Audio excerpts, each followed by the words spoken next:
So that being said, Lillian and Dorian have already given my talk today. And now it's time to go eat. And it did seem really long. I was worried about filling in 20 minutes, and then I remembered who I was. So, and more than that, I remembered what this philosophy has done in my life. So to squish it into 20 minutes was really difficult. So I'm just going to give you the intro, and I'll come back for the middle and the end in the months coming up. So I just need to share this today. I'm so happy to be here with my CSL family because this truly is my family, and happy that you chose to show up this morning.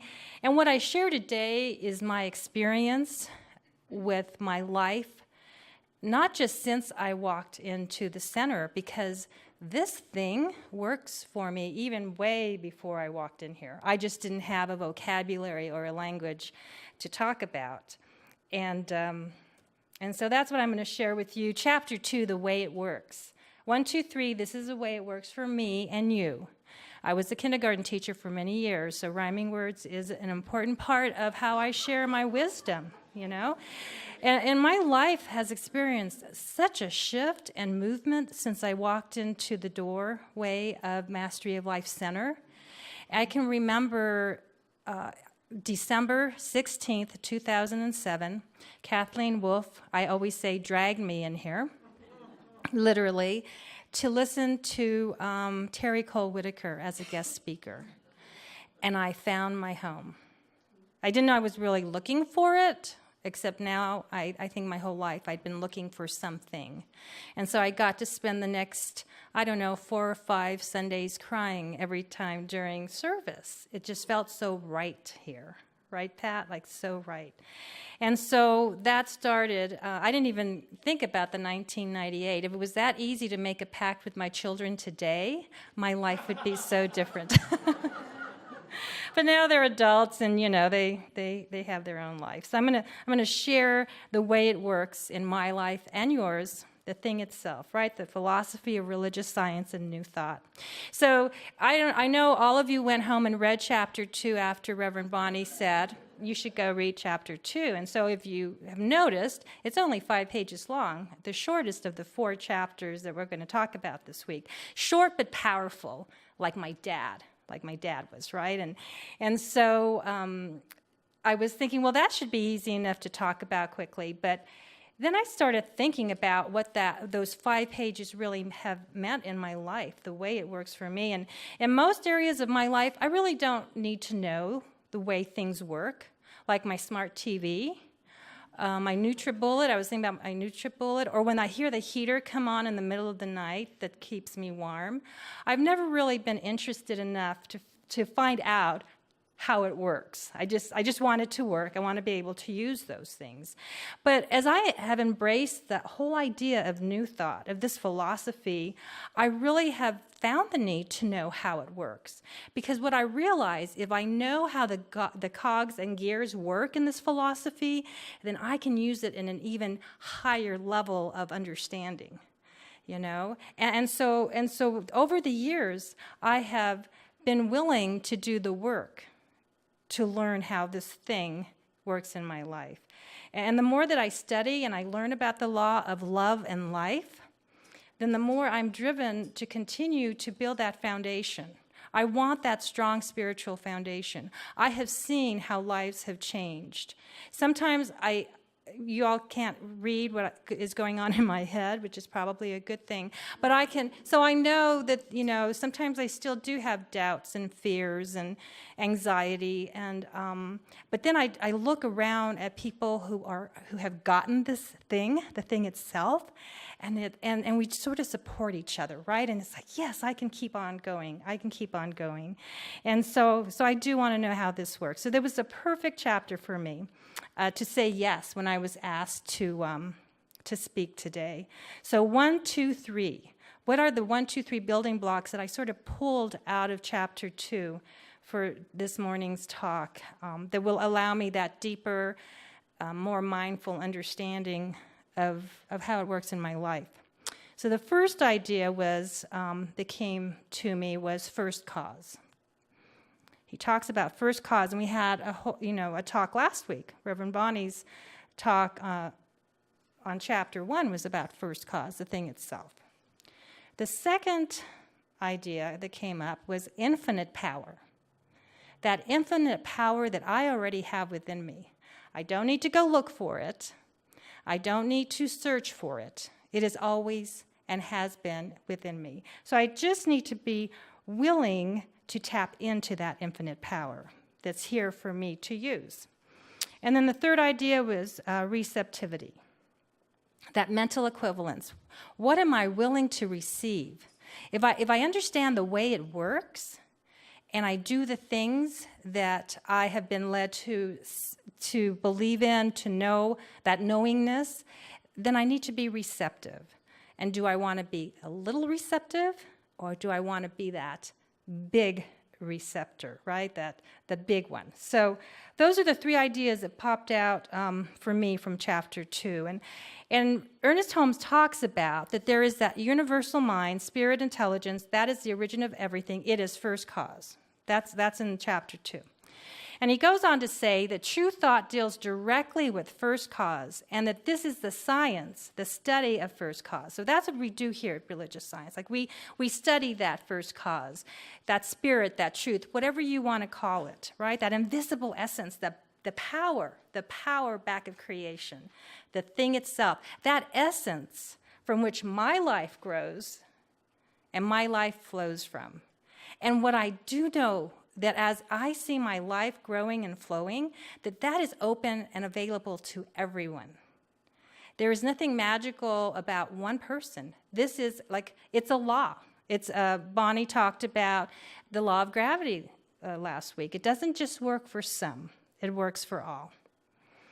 And so first cause is there for me to use. Infinite power. The whole idea that I have this infinite power, that I am that infinite power, wow. I don't have to go buy it. I don't have to look for it. I don't have to. In one of Ernest Holmes' books, he even says, you don't need books to learn this thing. It works for you, whether you have books or not, whether you go searching for it or not. In one of his books, I thought that was a little interesting, but that's how we share information, right? So it is, this infinite power is peace. It is filled with peace. It is the essence of who we are. It is the ultimate intelligence. And it just came to, I was able to go to a 3-day silent retreat in July. And being silent helps a lot to understand myself. But what I realize is that everything I need is already within me. Like, not only did I know that cognitively, but I felt that. I could feel that shift. And so what I know is I need to continue learning in many different ways about this philosophy. That's how that shift happens. That's when we do spiritual mind treatment. It's that shift that finally occurs to have that feeling, that sense of health and wealth and just being taken care of. And so that's that infinite power. And before I came in here to learn about this philosophy, before I fell in here or got pulled in here, I really thought all that my power was outside of me, that I was powerless, that there was no way I could change my life, that everybody else had to change first, and then things would get better for me. And that's not what I've learned within the philosophy of religious science. The change certainly begins with me, because I have that infinite power. I am that infinite power. We all have that power. Anything can be overcome. Every obstacle in life can set us free, can set us at peace, can satisfy us, can heal, and help us grow prosperous. That was prosperous. That's another word that I tangled with a little, because in my mind, prosperous, was focused on material things. But what I know today, that word prosperous means so much more. I am so prosperous in my family life, in my friendship. I have a yoga family. I have CSL family. I am in recovery. I have recovery family. I am prosperous in every area of my life. And I am ready to receive that. I have to be ready to receive that, to know that. And so the last idea that I got, okay, first cause, that was my number one, infinite power, number two, and number three was receptivity. And when I was getting ready, I have the best friends. I was getting ready for this talk. A friend either called or texted me, I don't remember, and reminded me about, on page 37, about the quote, "Therefore, our belief sets the limit to our demonstration of a principle which of itself is without limit, without limit. It is ready to fill everything because it is infinite. So it is not a question of its willingness nor of its ability. It is entirely a question of our own receptivity." Like, are we ready for that good, for all the goodness that is our inherent right? Are we ready to receive that magnificence of our being, of being okay with ourselves, of knowing that we continue on this pathway to spiritual development? Are we ready to acknowledge that and be that? Ernest goes on, I feel like he's a good friend of mine, but and I will tell you that preparing for a talk is really a good study time because, well, my son said last night if I had prepared for my dissertation as much as I had prepared for this talk, I would have finally finished. So here are a few of the books I had on the dining room table. But I was called back to this thing called You. The primer, man. I stayed up and I put away my Scandinavian novel and picked this up because this really feeds my soul. I'm not sure what those Scandinavian novels feed, but this definitely, right? And when I got here, I opened up The Science of Mind, and I was going to start reading it from the beginning to the end because that's what kind of student I am. I like to be perfect. That's why I walked into the doors of religious science. But it was suggested by Tina Bailey when I think I was like, oh my God, this book is so big, I'll never. And she suggested at the beginning of Science of Mind, there's a daily reading that takes you through the whole year. So if you're thinking that you'd like to start reading the Science of Mind, I would suggest you do that. I would suggest you go to the bookstore and look at all the Ernest Holmes publications we have that for me was a better beginning to understand the way it works.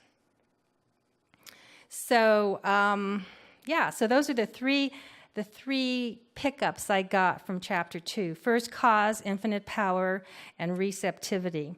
So what does this have to do with working for me and you? And we definitely are one. And, we sort of giggled today about the colors, right? Like we're all, a lot of us up here are wearing red and black. And, when Mary Lynn walked in, it was like, oh, my gosh. And actually, my son does have a red shirt. He could have gone home and changed. But anyway, but how many times we used to call them coinky dinks when my kids were growing up. Oh, what a coinky dink. But now we call them God stories. And the fact that I didn't really remember I remembered the story about how we went to breakfast, and but I didn't remember that we had made the pact 10 years before. I didn't remember the date, and that's how it starts. Like my trip in here didn't just start in 2007. Actually, there was someone here by the name of Ursula who really tried to drag me in 10 years before Kathleen did. So it took more than one dragger, right? Just as... I think I'm going to embarrass my son, maybe not, but when I asked him what he thought about it, he goes, well, it might be okay for you, but, there's really a lot of old people in there. But look how young we are today, right? And Reverend Bonnie was the guest speaker that day. I remember that. So the last paragraph in chapter 2, Ernest Holmes says, let us realize and work with this sound knowledge and perfect faith, that as high as we shall make our mark in mind and spirit, so high shall be its outward manifestation, our life, right, in our material world. Sound knowledge, which is why I need to continue to study. I need to keep open at the top. I need to know that I don't know, right, because I don't know what I don't know. And be willing to be open-minded and live in perfect faith. We had a class that just ended in December building a healing consciousness. And in September, Peggy, Shen, and Larry, I believe that's the month they gave a talk. But it made me start thinking about my perspective and my truth with a big T. So if I believe life is a big circle, I started sharing this every Saturday in class. I'm sure my students are like, oh my gosh, we've already heard that before. But we're a big circle, right? 360 degrees. And I'm just one point. I'm just one point. And unless I move over, I can only see life from this one point, which is my big T, but not necessarily anyone else's big T around the circle. So I've told, I have a spiritual guru who tries to help me grow in areas that I really don't like to grow in. But what I've decided is to be willing to read things that are uncomfortable for me. Anything that has money or success in it, like business success, I'm not sure why that bothers me so much. But I know that I need to move from this one point, one perspective, to other perspectives in that circle. If I am really one, and I want to see God in you, and I want that love to come out of my heart and my thoughts, then I need to be willing to go around that circle. And that means with everything and everyone. And just listen to ideas. Listen to ideas. Listening is such a powerful tool. In fact, we have a listening tent the second Saturday of every month. If any of you would like to come volunteer for that, I'm sure Reverend Bonnie would be open to that. So, perfect faith. And as I look about how this thing, the thing itself, works for me, is I have to bring in the whole idea, the whole concept of faith. When I started taking classes here, I would want to substitute the word faith for I know. I know that that's the way it is. I know that it works. Somehow the K word had more power than the F word, right? Than the faith word. And so, every class I can remember seeing that or thinking that or saying that. And sometime during the 2 years of practitioner training, I realized that really my life was founded on faith, which is more powerful than knowing.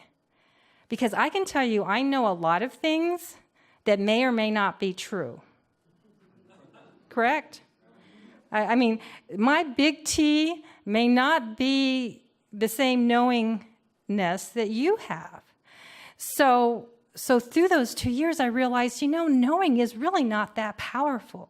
But to have that faith, that absolute faith, go back on my PowerPoint, that complete trust. Like, I had never had complete trust in anything or anybody my whole life. That's just who I was. I had amazing parents who did so much, and siblings. But the fact is that I feel that I was born and had developed this mistrust of life, of anything and everyone around me. So for me to be able to say that I had moved from knowing to faith has impacted my life tremendously. Because I no longer have to know things. Most of the time, I don't have to be right. Not all the time, but most of the time. Because I can just sit in knowing that I have always been taken care of, even when I didn't know about the thing itself. Even when I didn't understand how I had complete control of my life by my thinking. And just sitting in that and relaxing and knowing that it is all good, just being. So for me, the big umbrella of the way it works for me and that foundation, it's almost like I'm a sandwich. I hadn't realized that till right now. It's all faith, with a big F, faith. So I love when we have speakers who have a word for every letter. I actually had 3 words for every letter, but my son, who is a professional speaker, told me that I also had 20 minutes, so I might want to It's great being tutored and mentored as a speaker by your child. So I went back and I looked through the words I had come up with for faith. And I looked for the most important words that have guided me over the 11 years that I've been at this center and have impacted my life, probably even before that, but I wasn't aware. Probably on the opposite end. So I'm looking at these words in that positive mode. But the first word for F, the only word I'll share with you today, is forgiveness. And that forgiveness had to begin with myself. Because everything that I radiate out impacts the world around me. So if I live in shame or doubt or fear, that's exactly what I'm going to put out there. And what I know is this is a loving world. And that divine creative mind is a loving energy. And so I had to work through that forgiveness part. And it had to begin with me. We had a class, Spiritual Fitness. The book is by Caroline Reynolds. And she has a whole chapter on detoxing your soul. Detoxing your soul. And she talks about the detoxifying power of forgiveness. And how that can cleanse us, how that sets us free, and that helps to lift us up to that higher soul level, which is, my intent. I want to, better person, a happier person, a more soulful person. That's what, my goal is, my travel is, the pathway that I've chosen. And so by detoxifying my soul through forgiveness, I also can bring peace into my life. Alignment. Boy, those other words sure look good too. But anyway, so alignment. So when I am in alignment and in integrity, my life knows it and shows it. I know before I even open my mouth, because before I open my mouth, I have thoughts, whether I am in alignment with spirit and integrity. And even to this day, there are times I still have to go back and make amends because my mouth opens quicker with words I say or even things I do, my actions. And so I work at that. I work at being in alignment. I do truly want to walk my talk. And I realize that as I move away from judgment, that gets to be easier. What I mean to say is when I stop judging other people's walk or paying so much attention to what they're doing and saying, and just really go within and look at myself, my life goes so much easier. It is easier to be in alignment when I'm just looking at myself. I'm really, truly the only person I can change within me. So forgiveness, alignment, and there will be a test after service. The 1, 2, 3s and the FAITHs. I don't think I'll ever stop being a teacher. But the word that came out the strongest, the most powerful, was inspiration. When I stay inspired, and I will be honest, I retired 2 years ago. I was a bilingual early childhood teacher for many years, and then I moved up to working at the university with bilingual teachers. But inspiration, I have gone through spats of inspiration the last 2 years, and I'm not sure. I can remember waking up and really being inspired to go work with children and families. I always include them, whether they were in kindergarten or third grade, and the university students too, I guess. But they don't bring their parents to school as often. So, if I can stay in that space of being inspired, and some of that, or all of that for me, is being honest with myself, and being able to say no when something that I've decided I'm going to do no longer feeds me, but creating that vacuum so that somebody else can step in. You've heard of all the ways you can volunteer here at the center. About 8 years ago, I think, when Reverend Mary was here, I wanted to volunteer for everything. I didn't want anyone else to be a volunteer. I wanted to be Volunteer of the Year. I think there was a lot of issues that I was going through myself. But what I know is that today I need to pick those things that inspire me. And things come and go. Inspirations come and go. When I came back, okay, this is how it works. I got to go to Spain for 2 weeks. If you would have asked me in December of 2007, when I was $40,000 in debt and I guess I was raising kids. I'm not sure. I think they raised themselves. And juggling all sorts of things in my life. If you would have told me, right, that in 2018 I was going to spend my second trip to Spain, by the way, 2 weeks on vacation in Spain, I would have thought you were loco. Like I couldn't see my goodness. I couldn't see my abundance. And if you would have told me I was going to retire December of 2016, which I always go back and I thank Prosperity. I was facilitating the class and the students were telling me I was prosperous in all areas of my life. And they had to show me on a piece of paper how I would be fine financially and probably happier if I retired, you know? That's how the thing works in my life. That's how it's worked in my life. So forgiveness, alignment, inspiration, treatment. And, you know, we have that 5 steps, right, to write an affirmative prayer. And if you don't know what that is, take a class. Reverend Bonnie's going to teach meditation and treatment, right? Is that the name of the class starting in February? But there's 5 steps that they say you can follow so you can learn how to do this. And I have a student who has taken every class I've ever facilitated here. And I can remember a couple of classes ago, she says, well, you know, I need to start with gratitude with my affirmative prayer.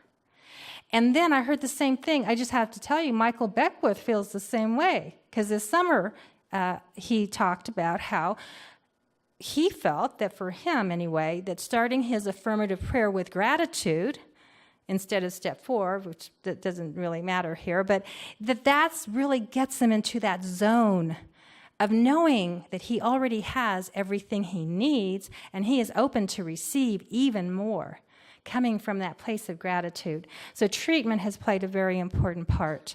And today I no longer sit and think 1, 2, 3, 4, 5. I actually can just stay in affirmative prayer. And sometimes I need to go to affirmative prayer, and I don't quite make it.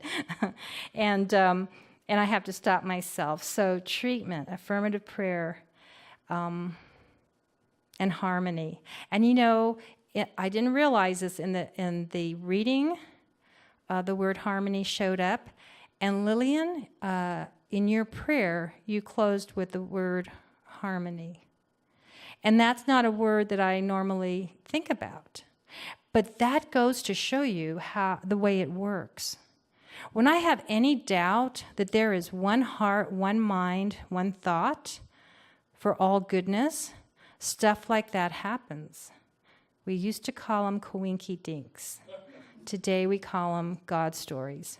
And so when I am in that place of harmony, so I'm up here talking, and I really did tell my son, going up there and speaking, no way. There is no way that I would ever be able to come up here and talk. But you know, I'm not really talking, I'm sharing how this works.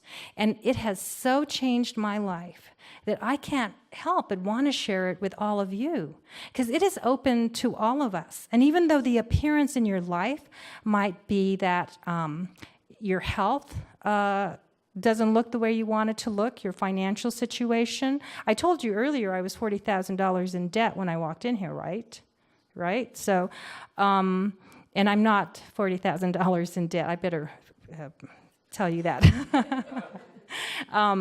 And you know that your relationships with other people are different today. So I know it works, you know, and I am in harmony. I knew that Spirit was going to, especially when I saw all the red and black walk in, that I was in harmony with the universe. That whatever I say to you today comes from within me. And it's not me, right? It's that divine creative mind sharing with you what has happened in my life. So harmony, and this thing called you, the quote that I have to share with you is this. Since you are primarily a spiritual and mental being, you must rearrange your thoughts. So is anyone willing to rearrange any thoughts that are no longer serving you? I was. To agree with, to harmonize, and unify with this new concept. The new concept is the way it works, the thing itself. Being open and receptive to new ideas. No one can do this for you. No one can do this for you as well as the computer. No one can do this for you as well as you can do it for yourself. So the change has to come within you. I certainly took classes and listened to speakers up here, but the change itself could not come from outside of me. It had to come from within me, and everything I need is within me. Try to simplify the whole process, make it direct. You are starting out on a great adventure. Even if you've been coming here for 30 years, every day is a new adventure, a wonderful journey. You are guided by love, you are inspired by truth, and your future will be what you make of it. And so it is.